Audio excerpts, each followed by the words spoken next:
Welcome to my channel the proper guidance. আমি Pamela ma'am আজকে তোমাদের কাছে নিয়ে এসেছি ইংলিশ গ্রামারের স্প্লিটিং অফ সেন্টেন্সেস।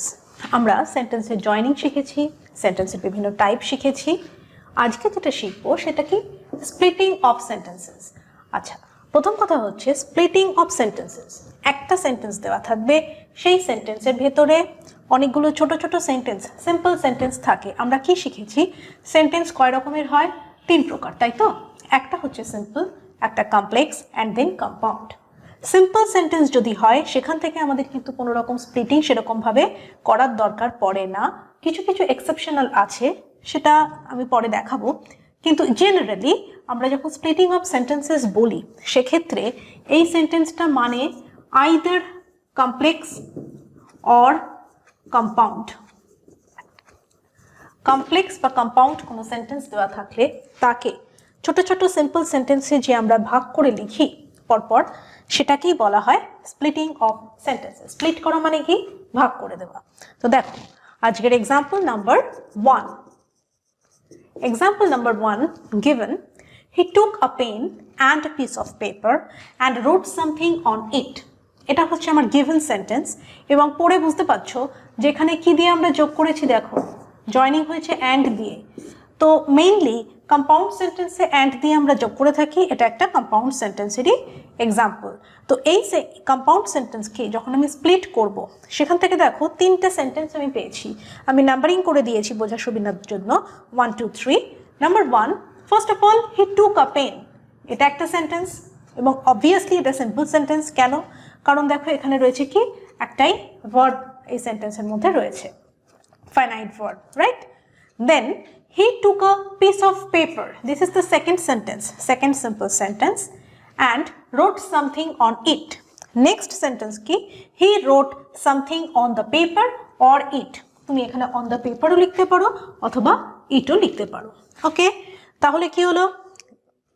এখানে একটা ভার্ব, এই যে 3টে ভার্ব আমি পাচ্ছি।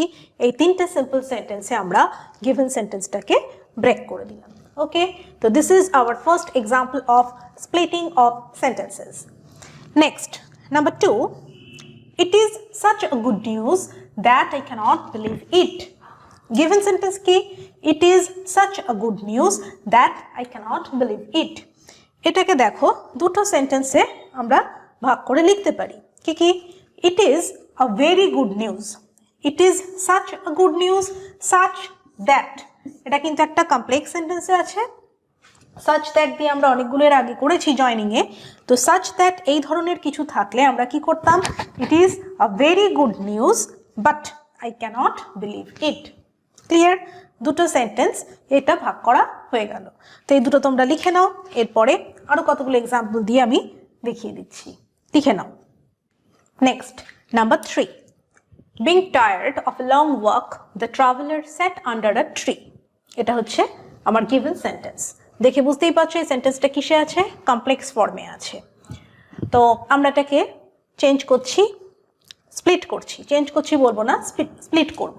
দেখো ফার্স্ট সেন্টেন্স যেটা পাচ্ছি সেটা হচ্ছে কি, the traveller was tired by a long walk. এটা হচ্ছে আমার প্রথম সেন্টেন্স। তারপরেরটা কি, he sat under the tree. এইভাবে দুটো সেন্টেন্সে আমরা ব্রেক করে নিই। ঠিক ভাইস ভার্সা যদি বলি, এই দুটো সেন্টেন্স জয়নিং এর জন্য আমাদের দেওয়া থাকে, তখন কিন্তু যদি জয়েন করতে বলা হয় তখন আমরা কি করে জয়েন করব? দুটো সেন্টেন্সকে দেখব আর এই সেন্টেন্সটা বানাবো। ক্লিয়ার? জয়নিং এন্ড স্প্লিটিং হচ্ছে কি just opposite to each other, right? Okay, next, number 4, the boy stood on the burning deck from where everyone else had gone away. এটাও একটা কমপ্লেক্স সেন্টেন্স, হোয়ার দিয়ে রয়েছে, ডেক। সো দেখো 3টে simple sentence আমরা এই সেন্টেন্সটা থেকে স্প্লিট করার পরে পেয়েছি। কি কি?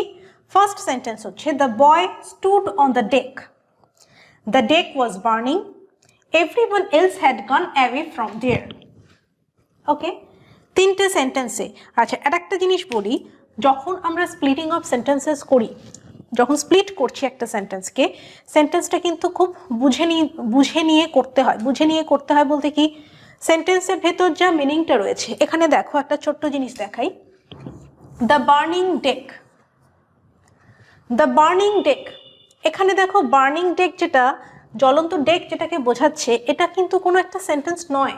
এইটুকু কি কোনো সেন্টেন্স? এইটুকু কোনো সেন্টেন্স নয়। এটা দেখো, এটাকে অ্যাডজেক্টিভ হিসেবে ডেকের জন্য কাজ করছে, দ্যাট ইজ বার্নিং হিয়ার। এইটাকে আমি একটা কি করলাম, কমপ্লিটলি সিম্পল সেন্টেন্সে কনভার্ট করে দিলাম। তো এই জিনিসগুলো একটু বুঝে নিয়ে করতে হয়, কিভাবে কনভার্সন হবে। যত বেশি প্র্যাকটিস করবে তত তোমাদের এটা ক্লিয়ার হয়ে যাবে। তো এই বার্নিং ডেকটাকে আমি কি বললাম, the boy stood on the deck was burning.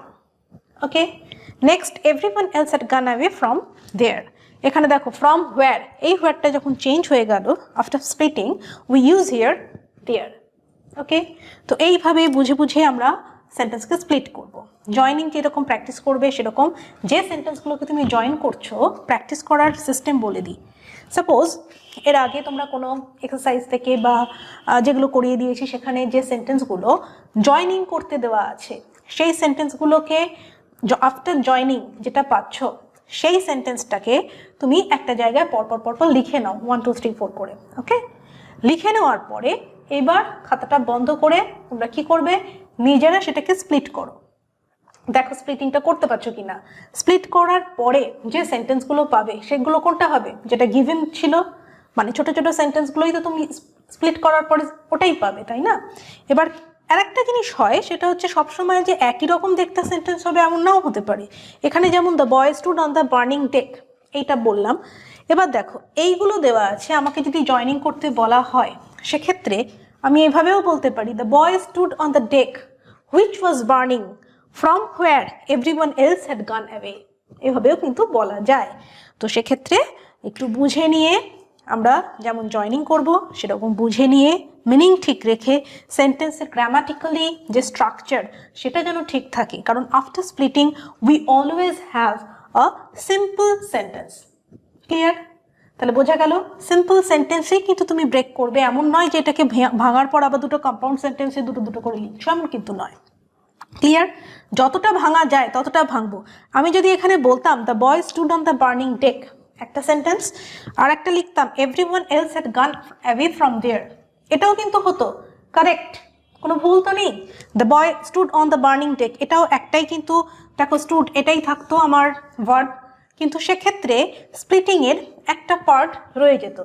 যতক্ষণ পর্যন্ত একটা সেন্টেন্সকে তুমি একটা ফাইনাইট ভার্ব ইউজ করে সিম্পল সেন্টেন্সে কনভার্ট করতে পারবে এবং যতগুলো সেন্টেন্সে ব্রেক করতে পারবে তোমার এক্সপার্টাইজেশন তত বেশি বলা হবে as a sense of splitting of sentences.